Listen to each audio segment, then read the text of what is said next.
Gopi-janavallabha girivaradhari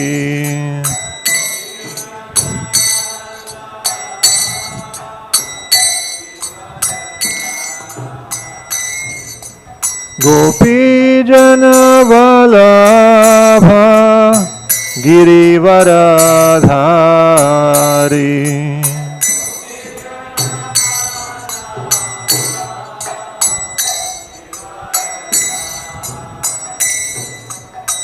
Yashodanandana braja-janaranjana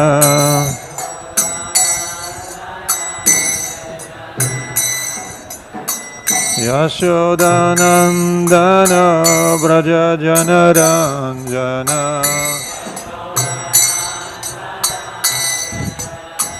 Yamunatiravanachari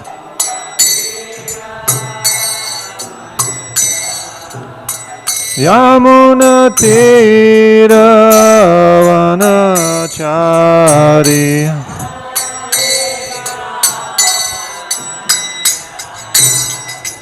Jai Radha Madhava Kunja Bihari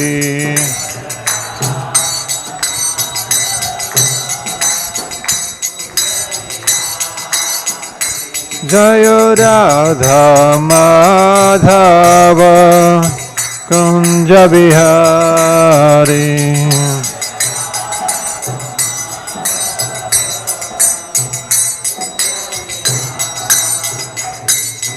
Gopi-janavallabha girivaradhari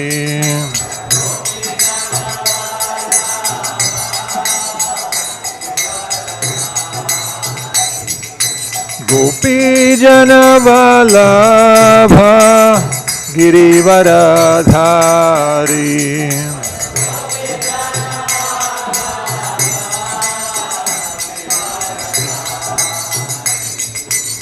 Yashodanandana braja-janaranjana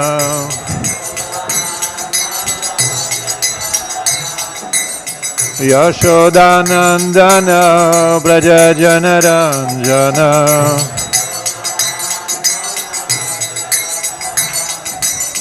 Yashodanandana braja-janaranjana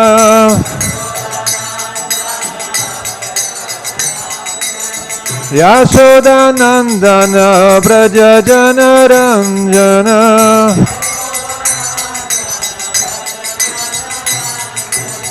Yashodanandana braja-janaranjana Yamunatiravanachari Yamunatiravanachari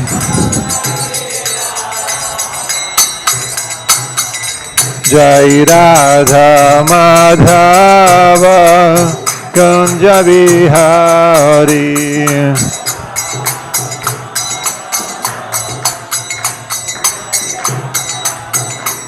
Jai Radha Madhava Kunja Bihari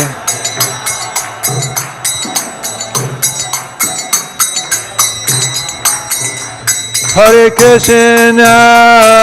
Krishna, Krishna Krishna, Hare Hare, Hare Rama, Rama Rama, Hare Hare.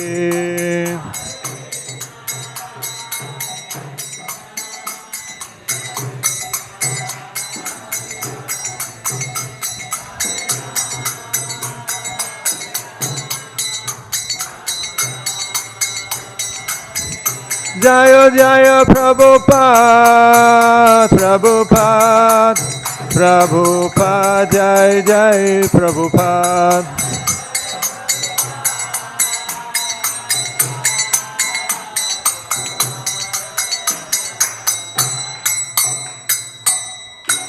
Gaur Premanande Hari Hari Bol. Jam Vishnupad Paramhamsa Parivrajak Acharya Stotra Shata Shri Srimad A.C. Bhaktivedanta Swami Srila Prabhupada Ki Jai. Grantaraj Srimad Bhagavatam Ki Jai. Gaur Premanande.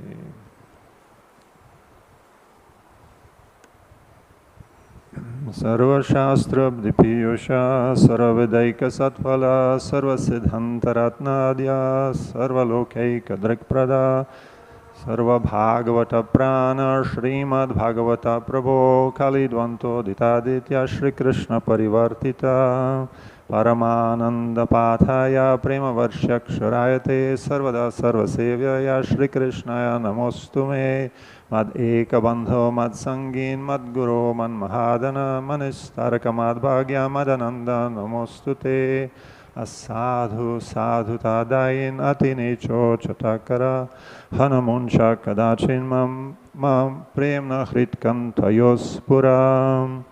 Om namo bhagavate vasudevaya. Om namo bhagavate vasudevaya. Om namo bhagavate vasudevaya.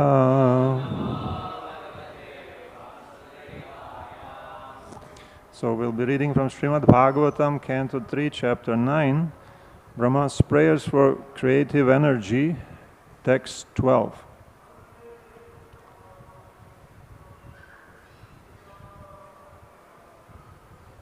Nātiprasīdati tathopacitopacārair.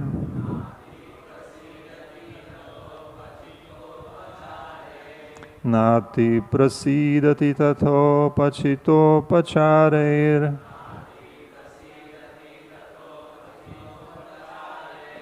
Ārādhitaḥ sura-gaṇair hṛdi baddha-kāmaiḥ.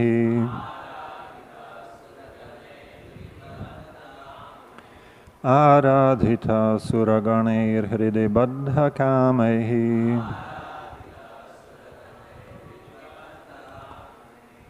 Yat sarva-bhūta-dayayāsad-alabhyayaiko.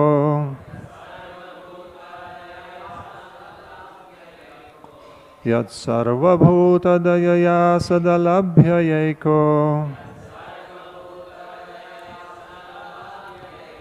nānā-janeṣv avahitaḥ suhṛd antar-ātmā.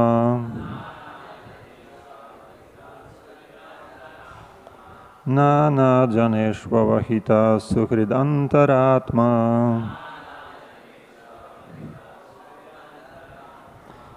nātiprasīdati tathopacitopacārair.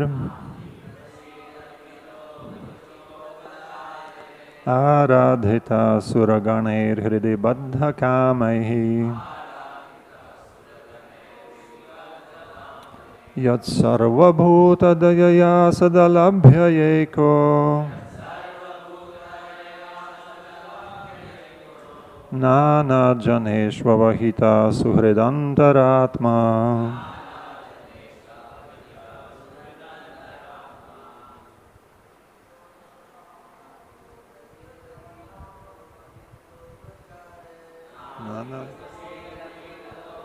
nātiprasīdati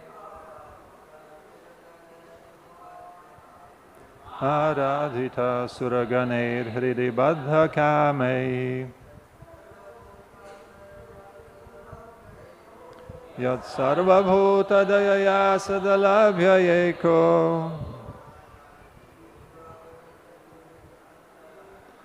nānā-janeṣv avahitaḥ suhṛd antar-ātmā.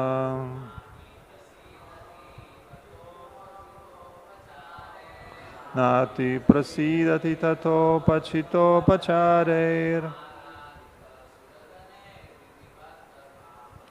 ārādhitaḥ sura-gaṇair hṛdi baddha-kāmaiḥ. Yat sarva-bhūta-dayayāsad-alabhyayaiko.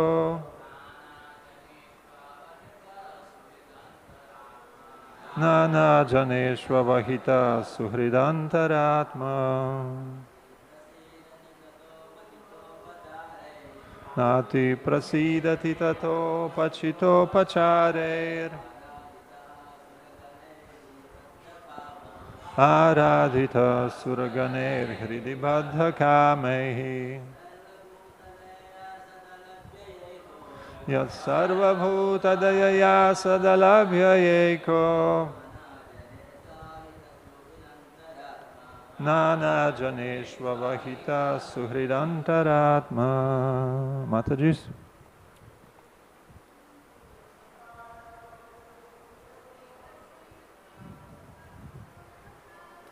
nātiprasīdati tathopacitopacārair, ārādhitaḥ sura-gaṇair hṛdi baddha-kāmaiḥ,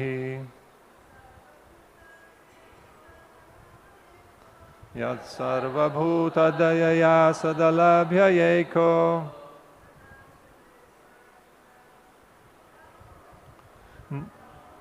nānā-janeṣv avahitaḥ suhṛd antar-ātmā.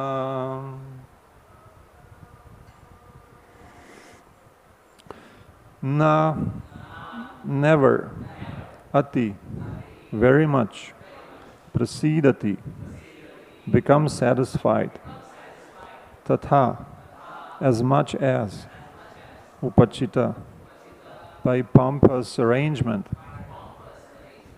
upacāraiḥ, with much worshipable paraphernalia,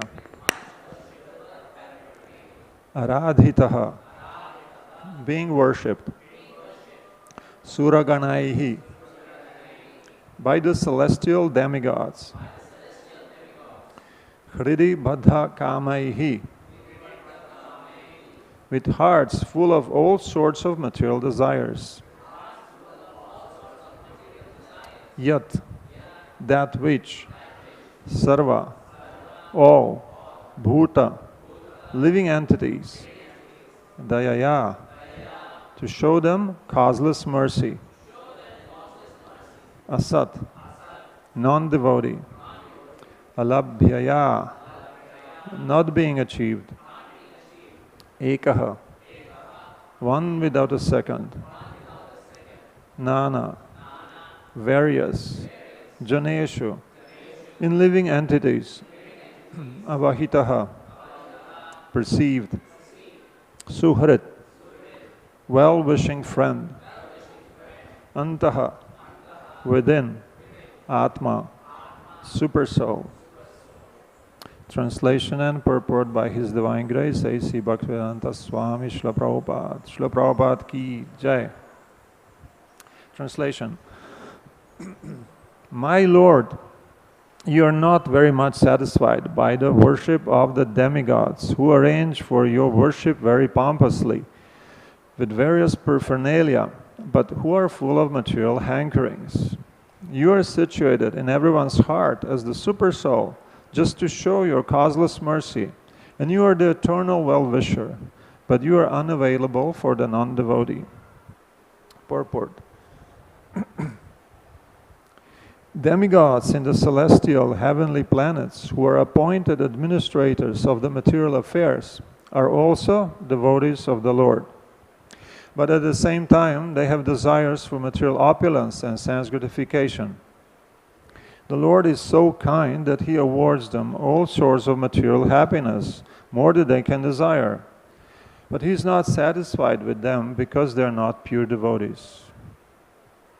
The Lord does not want any of His innumerable sons, the living entities, to remain in the material world of threefold miseries, to perpetually suffer the material pangs of birth, death, old age, and disease.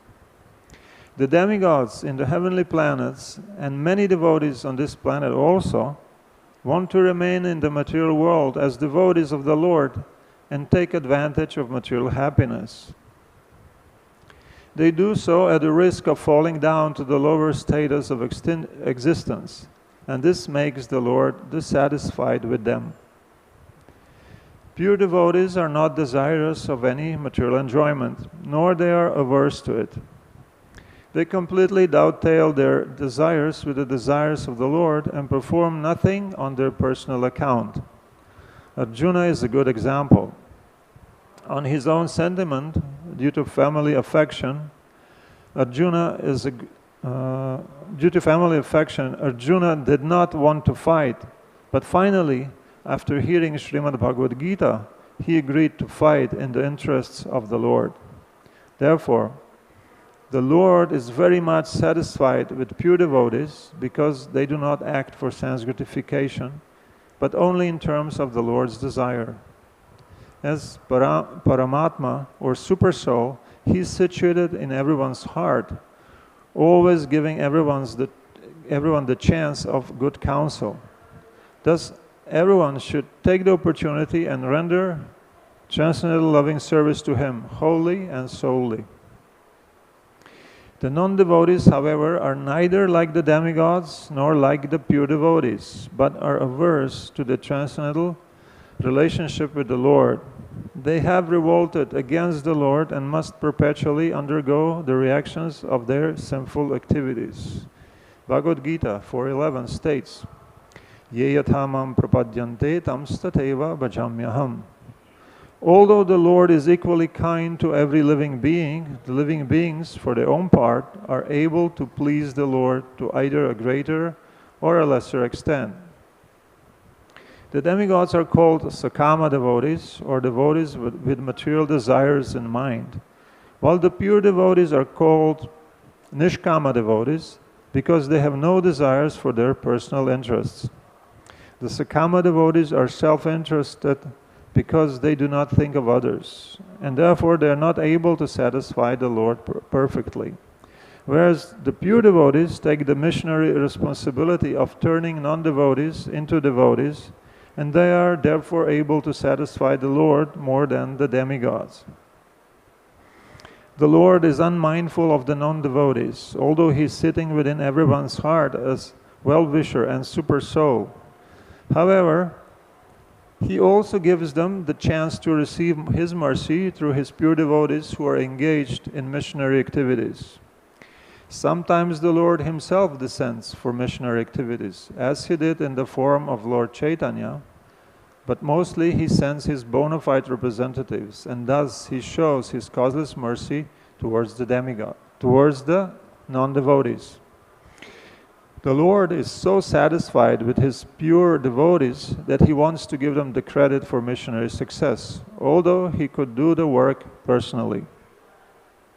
This is the sign of his satisfaction with his pure nishkama devotees compared to the sakama devotees. By such transcendental activities, the Lord simultaneously becomes free from the charge of partiality and exhibits his pleasure with the devotees. Now a question arises. If the Lord is sitting in the hearts of non-devotees, why are they not moved to become devotees? It may be answered that the stubborn non-devotees are like the barren land or alkaline field, where no agricultural activities can be successful.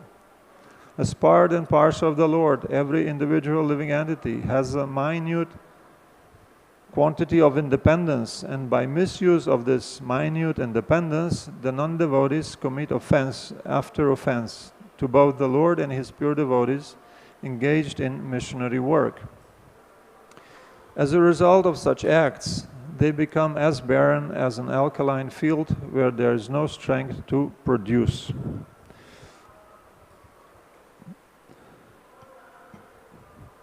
Om Jnana-timirandhasya Jnananjana-shalakaya Chakshurmilitam Yena Tasmai Shri Gurave Namaha.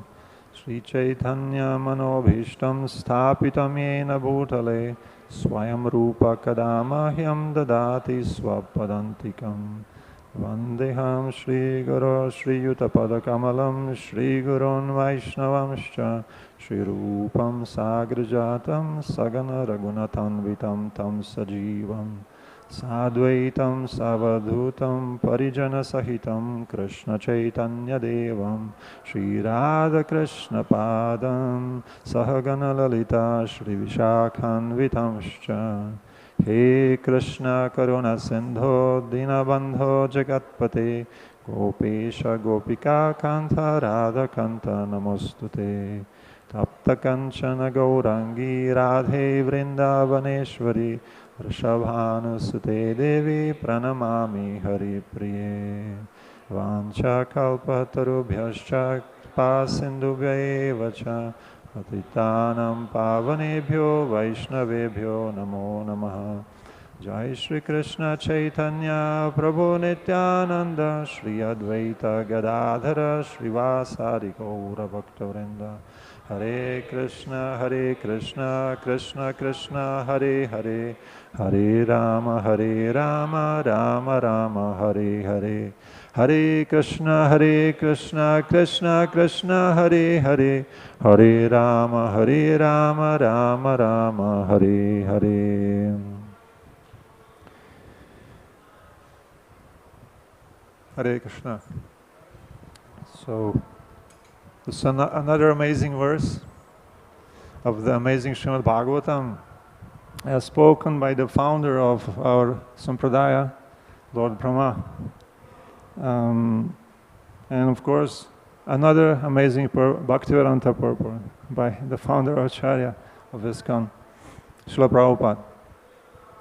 So, we are reading Lord Brahma's prayers to Garbhodha Kashai Vishnu, and as the title goes of this chapter, prayers for creative energy.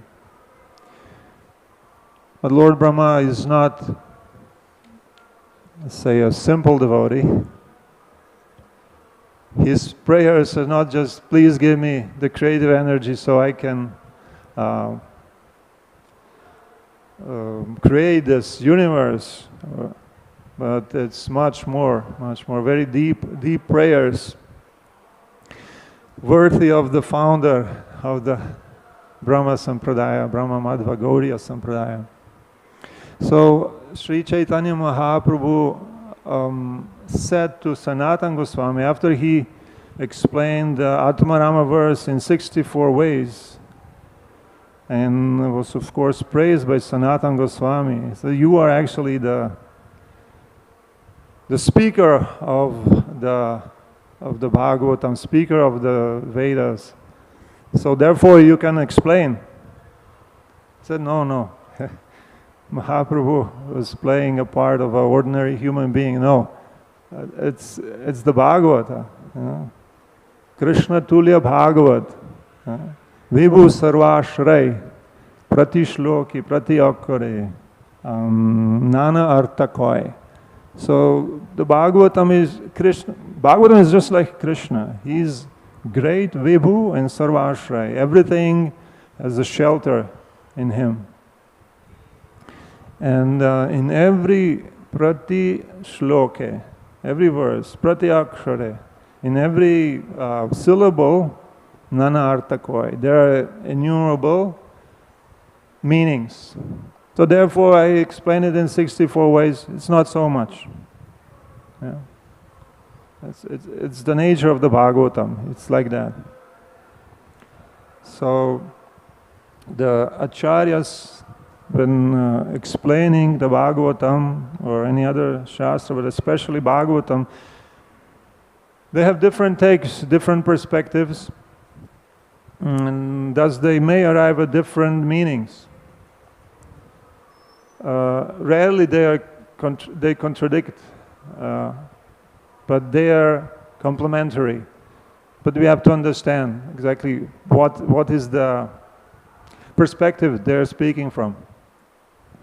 So why I'm speaking about this? Because I plan to discuss some of the commentaries of the Acharya. See, Prabhupada's commentary in itself is amazing. It's very amazing, but we may appreciate the commentary even more when we go through the Acharya's commentaries and we see how Prabhupada actually took from the Acharyas and upgraded, let's say, their commentaries with his own realization. So let's start with the commentary of Madhva Acharya. So Madhva Acharya, of course, is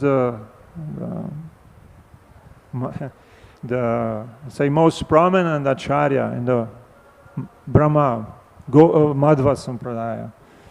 He not founder is Brahma, but Madhva actually popularized it and preached widely.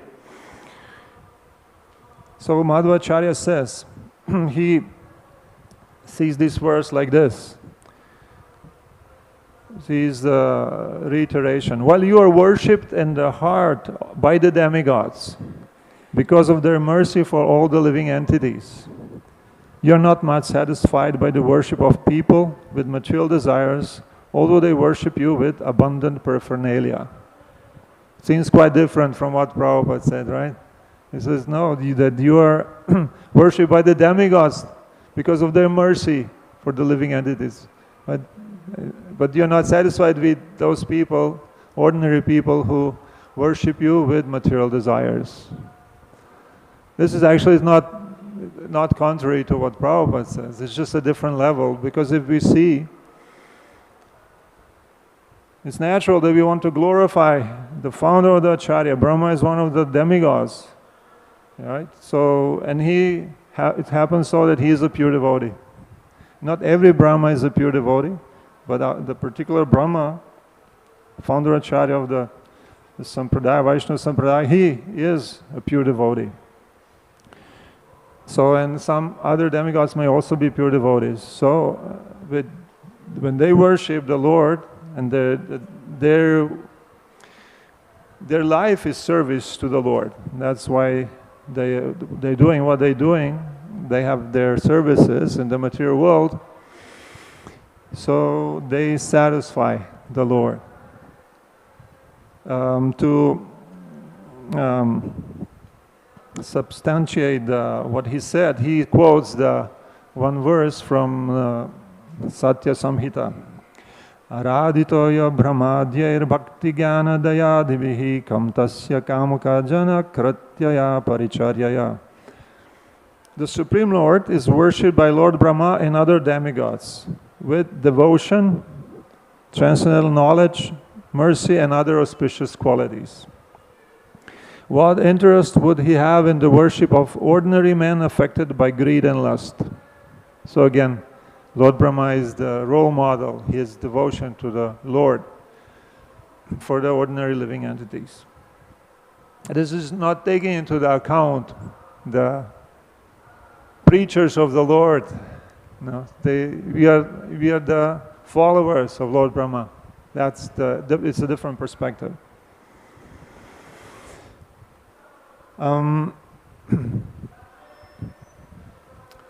Sridhara Swami, the original commentator, he's saying, he is paraphrasing the verse like this: you are very easily attained by the pure devotees with no material desires, but not by others. That is made clear in this verse. And people with material desires, demigods included, worship you with abundant offerings such as flowers and other presents, but you are not very satisfied with that. But you are much more satisfied with the activity of bestowing mercy to everyone. Yeah. So he's happy with that, not so much with worship by the materially influenced people, materially motivated. And for the non-devotee, it's very difficult to become compassionate to all the living entities. This is natural. If you are selfish, how can you be compassionate to all the living entities? You are mostly interested in yourself. And others, if they can help yourself, help oneself. That's the nature of material consciousness. But you, speaking to the Lord, because here Lord Brahma is speaking to Garbhodakashaya Vishnu, but you, although a single person, ekaḥ, right, ekaḥ, reside in the hearts of all living entities as the super soul, antar-ātmā, as their closest benefactor, suhṛt. And this in itself is the reason for your satisfaction.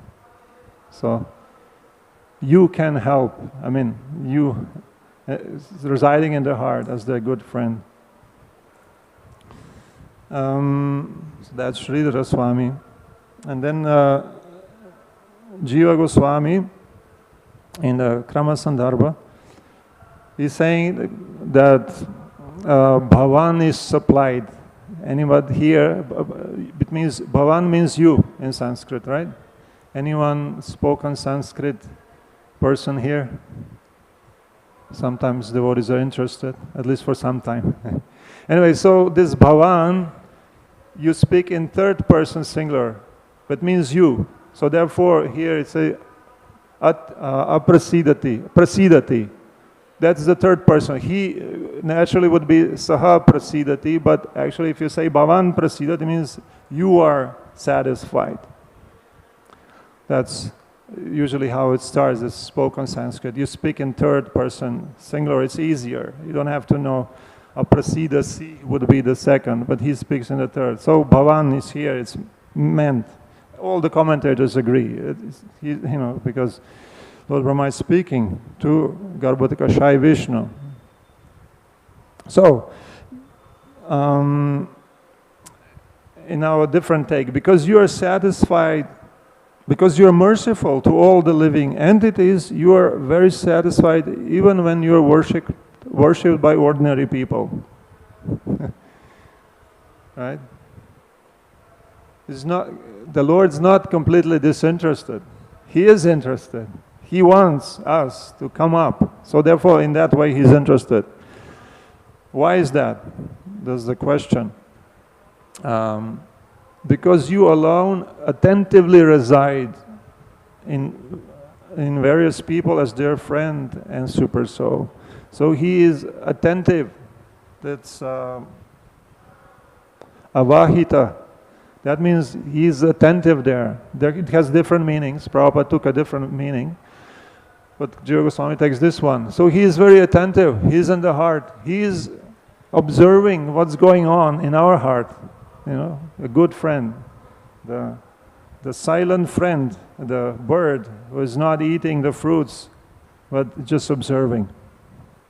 But he's a suhṛd, benefactor. And what about the worship of the demigods? He says that because of their material desires in their hearts, their worship is endowed with sentiments of rivalry and envy. And therefore, he's not happy with that. So, to satisfy him, one should practice devotional service, which is full of mercy for all the living entities.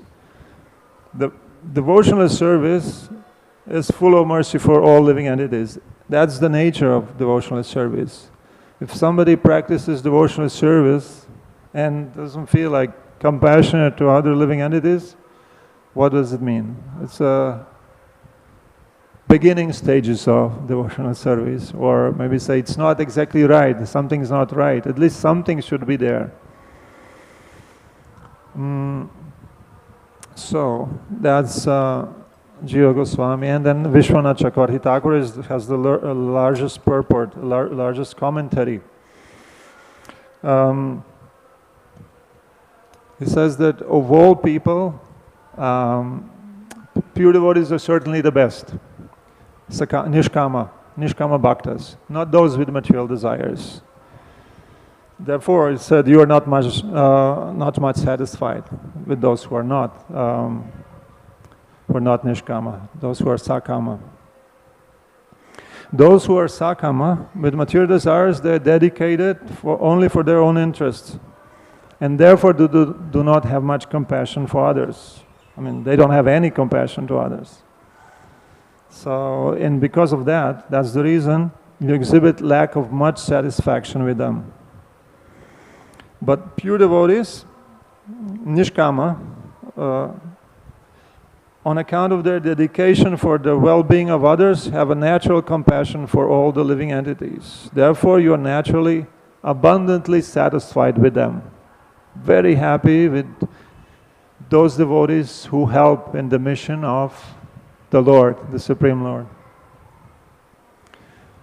And And although your mercy is not attainable for non-devotees, there's a reason why you are being pleased. It says it's pleased, he's pleased, right? Because he is attentive, this avahitaḥ we had before, to various people, because you are their best friend or well-wisher.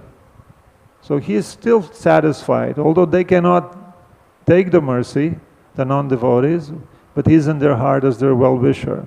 So how does this work out? It says, as if the Supreme Lord is asking, so if that is so, why do I myself do not liberate them? You know, they don't want to take the mercy, and I'm residing in their hearts, and I can do anything I want. Why do I don't liberate them? That's a natural question. And many times in preaching we come upon that. You know, we are preaching to a person and the person will say, yeah, whenever Krishna wants, I'll come to the temple, I'll read the Bhagavad Gita, I'll chant. You know, he can do anything. He is, you know, making the world turn around, and we are just the small puppets. Big philosophy, why not to be Krishna conscious? So it's him. So why is he not doing this? So the answer is by Lord Brahma says, in this connection of bestowing mercy, he says, Lord Brahma, that you are the super soul, antar-ātmā, in the form of your own devotees. You see now the connection with Prabhupada's purport. It will become clearer. So you are, as your own devotee, and Prabhupada is saying, sometimes Lord Krishna, he comes as his own, in the form, Lord Chaitanya is the devotee of Lord Krishna, supposedly. I mean, he is a real one, but he is also the Lord. So sometimes he comes himself, and most of the times in a regular way he'll send his devotees. So to make your devotees glorious, you deposit in them, you place in them the power of your mercy, which delivers the world. So it's Krishna who gives this power to the devotee, that they can preach. So it's coming from Krishna, but see, so it has many purposes. To make your devotee glorious, Prabhupada says the same thing in the purport, just to make, some other words he used, but it's the same meaning. To give them the credit for missionary success, right? And at the same time, you yourself, so the Supreme Lord, you remain neutral to everyone in the form of the indwelling super soul. You see, Krishna stays on the heart as if he's neutral. I mean, he is neutral, but he's interested in the jivas, baddha jivas, to again reunite with him. But he, as Prabhupada explains, he has given the jivas minute independence, right? And he is not meddling with that. If we don't have this minute independence, we become robots. Without our own will. Maybe you started using AI, and you may see how this thing, which is just a machine program, is trying to please you, giving you answers which, whatever it senses that you want. So, and it's not satisfying, because this is not what you want. You want, mostly we want some information, something correct, and it may be like this, yes. So according to different things, it's different. It's not so helpful, right? It doesn't have its own will. So, not satisfying. Especially when you don't know exactly what you want. So, you're searching. So. And Krishna wants our love. He doesn't want the robot who says, I love you. Right? It's meaningless. So, and further, by using two words, suhṛt and antar-ātmā. So this is significant because then the faults of possible accusation of the Lord being hateful and partial, they're defeated. He's not hateful, he's not partial, because he is suhṛt, he is well-wisher of everyone, and he is indwelling super soul in the heart of everyone, so he's not partial. And also the great affection for the devotees is indicated. That we read in Srila Prabhupada's purport as well. What does he say?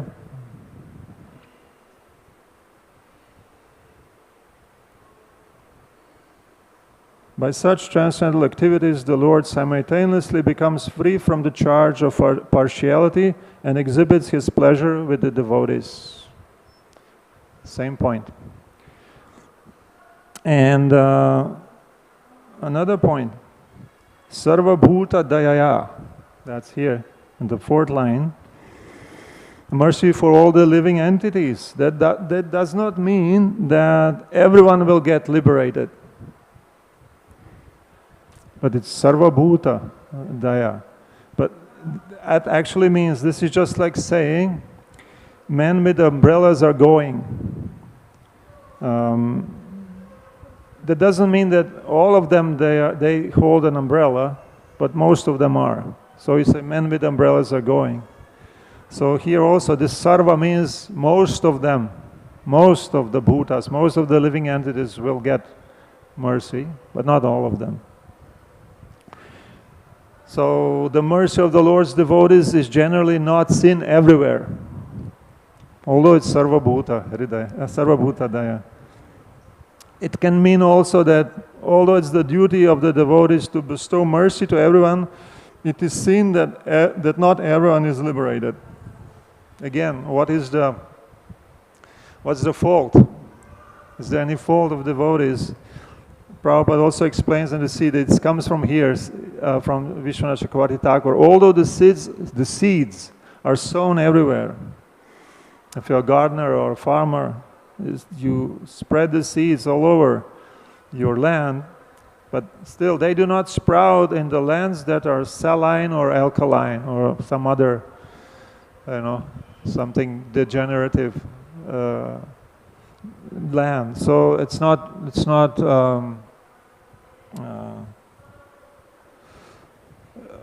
what's the word? But the land is, it's not fertile. The land is not fertile, it's barren. So he says the results, the absence of results, in sowing and preaching is seen in bestowing mercy to persons like Daksha by Narada and others. You'll remember that Narad Muni, of course, he is a Shakti-avesh avatar of Bhakti Shakti. He has this power, and he liberated by his preaching the sons of Daksha, the 10,000 sons or 1,000 twice. So Haryashvas and Savalashvas. But was the beginning of the creation. So the Daksha was thinking, didn't like this at all, because his role, his service was to generate population, to populate the world. So in this crazy preacher, Narada Muni, he's liberating them, inducing them not to engage in population. So he didn't understand. He didn't understand the purpose of creation. The purpose of creation is not to create and create and create, and sometime later, when we are fed up with enjoying the material world, then sannyas. That was Daksha's philosophy. He had a philosophy. He was not without a philosophy. He said, first you have to enjoy, and then when the it comes natural, this sense of detachment comes naturally. And then, yes, that's fine. But if you do that beforehand, this is like you're doing this favor, you did this favor, therefore I curse you. You cannot stay anywhere for more than 3 days. Narad Muni, he misunderstood. He already liberated them. Narad Muni liberated them. He didn't wait. And there's some fault with that. Although it seems logical, yeah, you have to wait and then the sense of renunciation will come. It doesn't come. It never comes on its own. Unless you hear from devotees, you don't have a clue. All you know is that something's wrong. Something doesn't work, and you may be a little bit, at times, a little bit detached from the world. What is this? But then you have nothing to do. And then again you engage in sense unification. So the bhoga tyaga, that's what it comes on its own accord. But without transcendental knowledge, this doesn't come. So, yeah, Daksha didn't understand. Still, it says that Narada Muni, when Daksha came to him and started with his blasphemy, he stayed there and listened. Now when somebody starts blaspheming you, you see they just started, this and that. Usually we just leave, no, we're not interested to hear much more. It's painful to the heart. So we go to relieve ourselves from that pain, but Narad Muni stayed there with Daksha just to give him the chance to vent out his anger and come to his senses. In that sense, he gave him the mercy also. That's the preacher. That's the heart of a preacher. Okay, you see, these people are crazy. Fine, I'm just an instrument in the hands of the Lord. So if they want to abuse me, fine. Okay. Upeksha next time, for such people, disregard them. But in preaching, you cannot know always, who is favorable, who is not favorable. You have to preach and then you see. And then you disregard those who are not favorable. Blasphemous. So, we see how Srila Prabhupada wonderfully took the points from Srila Vishwanath Chakravarti Thakur mainly and enhanced them in this, you could say, really magnificent purport.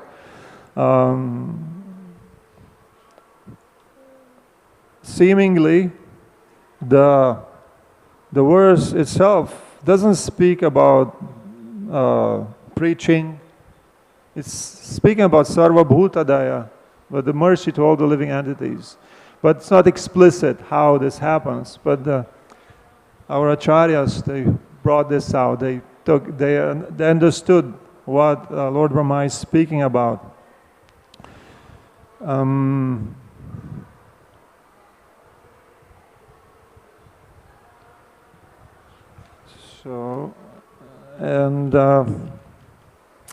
Today is also appearance there of Sita Thakurani. So we may speak a few words about Sita Thakurani. So Lord Advaita, her eternal Lord, he is many times called as Sitapati. So the Lord or the husband of Sita Thakurani. Doyokoro Sitapati, Advaita Gosai. We sing every day if we are lucky. So they lived in Sita Thakurani and Advaita Acharya. They lived in Shantipur. And a specialty of Sita Thakurani was that she was absorbed in Vatsalya Prema for Sri Chaitanya Mahaprabhu. She was Mahaprabhu's second mother. That was her sentiment, and she actually acted like the mother Just after Mahaprabhu, of course, Advaita Prabhu asked, he called for Sri Chaitanya Mahaprabhu, and the Lord heard him, and he answered his call. He came. He appeared here in Yogapid, and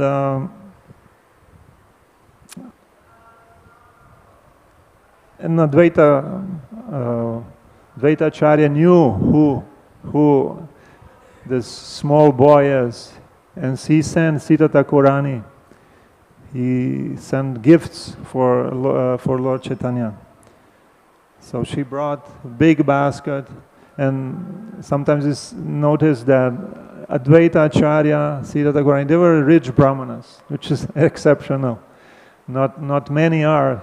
Mostly brahmanas are poor, but they were rich, so they could afford. They brought many. Actually, it was just Sita Thakurani went. They brought many ornaments, dresses, just fine jewelry. So to worship the baby, golden baby, she also brought auspicious articles, fresh grass, turmeric, kumkum, sandalwood, so many articles for worship. So, and the name Nimai is also given by Srimati Sita Thakurani. As a good mother, she wanted protection for the little boy from evil ghosts, witches, so the Nim tree is protecting. This ghosts and such beings, they don't like the Nim tree, they stay away. So his Nimai, connected to the Nim tree. So he'll be protected. In Krishna Lila, some say that Sita Thakurani was Yoga Maya, others say that she was Purnamasi. And why they say that she was Purnamasi is because Purnamasi, at Krishna's birth ceremony, she gave many instructions about child care to Nanda and Yashoda. They were newcomers in this world of motherhood, parenthood. And Purnamasi was experienced, so she gave instructions. And similarly, in Gaura Lila, Sita Thakurani would help Sachimata to nurture the baby Nimai and gave advices. So Sita Thakurani and Sachimata, they describe one mind.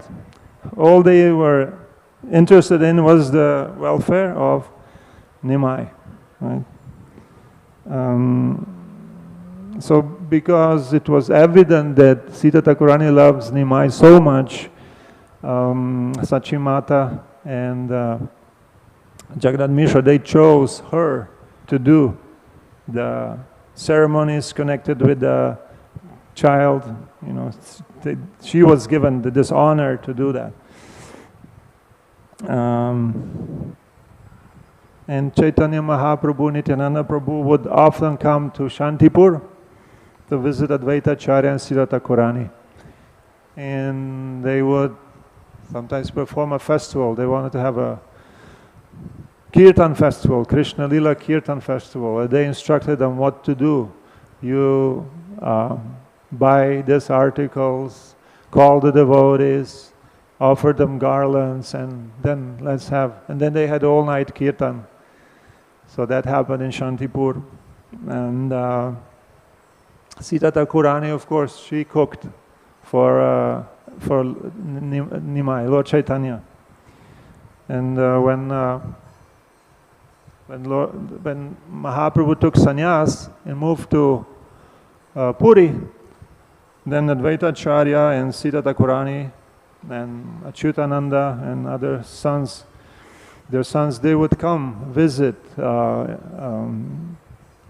him regularly every year.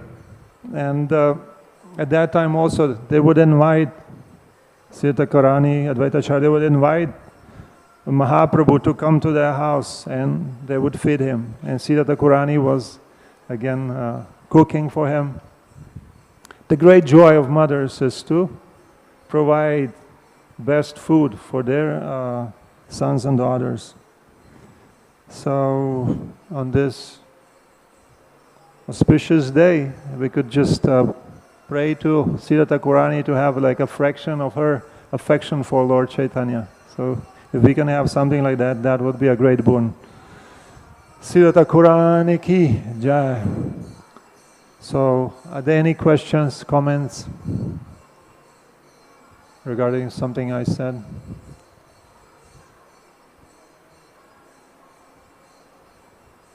Yes, Prabhu.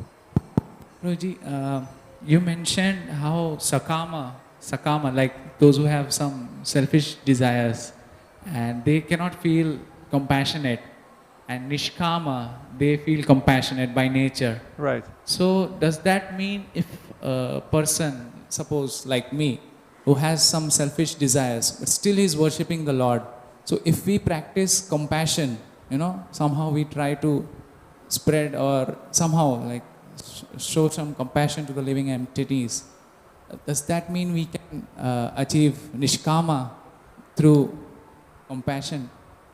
Sure. Is it like that? Of course, because we are on the path of pure devotional service.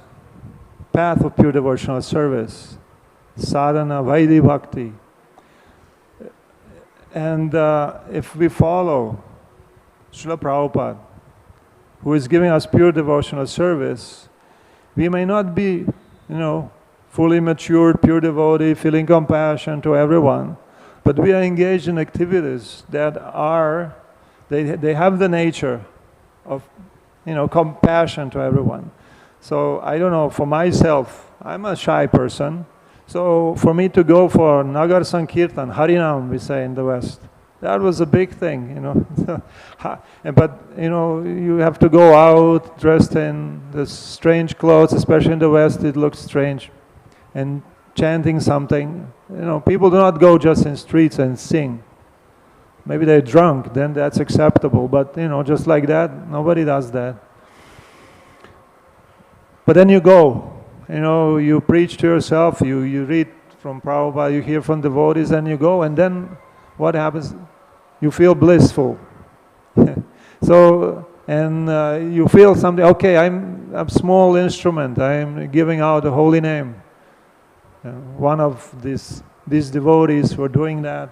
We were ordained by that, like that, by Lord, and by Chaitanya Mahaprabhu, by Srila Prabhupada. And this is, if we may recall how we were attracted to devotional service, that might have been one of the ways how we accumulated piety, so that we could understand that devotional service is the, the best thing that we can do. So it comes with, we do this with intelligence. We may do things which may not feel for them. But by intelligence, we understand that they are very good. We read from Srila Prabhupada. We hear from devotees who are experienced, who we see that they possess this faith, they have some realization, and they say the same thing. And they're our well-wishers. So we do it. At first it's a little difficult, but then you can do it, and it becomes natural. Then it becomes natural to go out and sing. Why not glorify the Lord, attract people to do the thing that they forgot? As Prabhupada says, I came here to teach you what you have forgotten. So that's the big plan, the big picture. If we are if we live in the big picture, we understand, okay, I came here, I forgot the Lord. Somehow or other I have fallen here, turned away from Lord. But Krishna, please pick me up, make me one of the atoms at your lotus feet again. Then, because there's so many things that happen in devotional service, and so many, let's say, bad things happen, and I was, mistreated, abused, and this and that, and then we lose faith in devotional service. But if we keep, the big picture and in the front, we understand what we are doing. It is something great. This is amazing. I'm here with devotees chanting Hare Krishna. This is the best thing I could do. And it's amazing. Of all people, I'm here. So let us not lose this. Let's just go on. And help others, if possible. Others. It's natural because if devotee doesn't have this understanding that I'm doing the best thing that I could do, then, okay, maybe he didn't understand really what we're doing. This is nothing ordinary. So we need to read more, absorb more, and philosophy of Krishna consciousness. That's why books are so important. They give us the understanding, and then we can practice.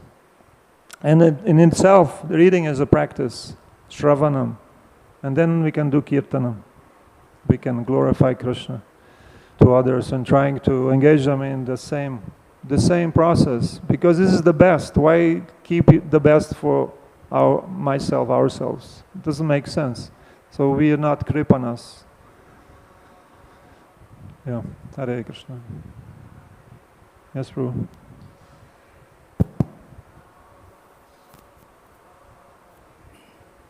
Hare Krishna, Prabhu. Thank you for the wonderful lecture. So we talked about for the people who commit offense after offense after offense to the Lord and devotees, it's not possible. Devotion is not possible. But what is the status of how about the people who are like neutral? Neutral in the sense, I do good to the society. I'm good. I don't hurt anyone else. I'm good with myself. I'm with peace. So what is the situation of those kind of people who are just neutral, not committing any offense? That's a very good platform to start with. So such people, if they're engaged in devotional service or exposed to devotional service, to chanting, to prasadam, if they deal with devotees, do some service for them, they accumulate great punya. And tell me? What if they're not interested in all these things? They're just away. You understand? That's why we are going out. We are not leaving people alone. We knock on people's doors. We do Harinam Sankirtan wherever we can. We are trying to go. We are not easily, dissuaded from going to the people. If somebody is really nasty, okay, fine. But, giving a chance. Devotees they're distributing these books. See how these are so complex, it's so nuanced. We just went a little bit into it. It's nothing. We could discuss this more and more and more. But we're giving this to people, and they're buying. So it's amazing. It's amazing. We came here just to enjoy to this material world, but Krishna is not leaving us alone. That's how it is. We could just be perpetually here, little up, little down. That's how it goes. But Krishna is not happy. That's His compassion, and that's why He manifested scriptures. He sends His devotees, and in the form of Paramatma, He's speaking to you, He's giving good suggestions, not really meddling with our independence, but still suggesting, Please don't mind me saying, but it would be good if you go for this satsang. Sometimes we get this feeling in the heart, but you don't know why. Who is this? Who is saying? It's Paramatma. So, anyway, it's a good start. We also came from some level, somewhere. Some people mean, what we see, what we see is not the whole picture. Who knows what we were before? Maybe we were attracted immediately. But I know some who are not.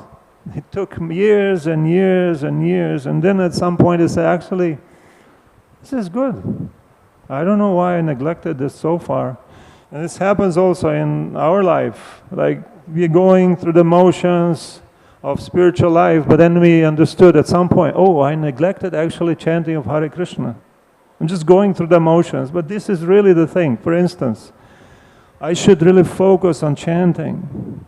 This may come after some time, although it's everywhere. Chant Hare Krishna and be happy. And chant Hare Krishna and be happy. Okay, Hare Krishna. But we don't know what's the import here. So, anyway, needs time. That's the whole point. And then when we understand that this is the thing, then we should just apply ourselves 100%. Go for it. Not like Daksha, who didn't understand. He was just seemingly a devotee, but not a real one. He was interested in sense gratification, in the pretense of being a devotee.